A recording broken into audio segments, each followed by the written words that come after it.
السلام البنات، كي راكو دايرين؟ لاباس غاية؟ نتمنى تكونوا بخير وعلى خير. نبداو الفيديو تاعنا بالصلاة والسلام على سيدنا محمد وعلى اله وصحبه اجمعين. اليوم البنات جبت لكم اكله صيفيه سريعه ما فيهاش مكونات بزاف. عندنا شويه بصل، زوج حبات كبار ولا 3 حبات، وعندنا 4 حبات بطاطا مقطعين شرائح، وعندنا جوة تاع فلفله مقطع، وعندنا زوج حبات طماطيس مربين طايبه، وعندنا جوة تاع جوة حار. ديري ديك البصلة. قلت لكم هذا الأكلة البنات سهلة وخفيفة. ما عندك مش اللحم وما عندكش فرماج وما عندكش، ديريها بهذه الطريقة.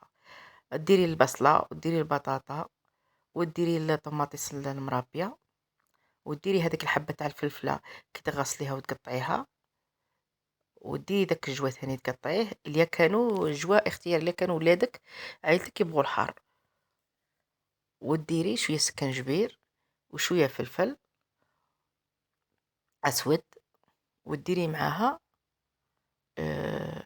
شوية ماجيكو، ساشية ماجيكو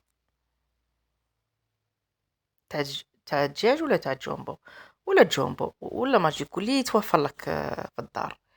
وهنا عندي هذا الحرور، هذا الهريسة السائلة روعة البنات ثاني في البنة. تجيك شابة حارة تنتكل بالخف. وديري بطبيعة الحال الزيت ديري من 4 مغارف حتى ل5 مغارف على الكمية اللي عندك. أنا هنا قلت لكم 4 حبات بطاطا كبار، جاتني في ندير فيهم حتى 4 مغارف حتى 6 مغارف زيت. وديريها تتقلى فوق النار، قليها مليح مليح في النار فوق الغاز تاعك حتى تطلق هذيك هذو المكونات كاع يطلقوا الماء تاعهم، لاصوص تاعهم. كي تقليها مليح البنات هنا مرقيها بزوج كيسان ماء غالي فقط. ولا كانت العائلة كبيرة دوبلي المكونات. أنا هنا درت زوج كيسان ماء غالي.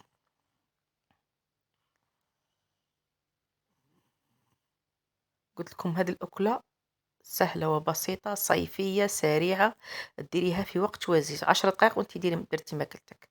وهنا تحركي بالمغرف تخلطي هذوك المكونات باش ما تتحرق لكش لتحت، وتبلعي عليها وتنقصيها تحت المتوسط، النار تكون تحت المتوسط مدة من 5 دقائق حتى 10 دقائق.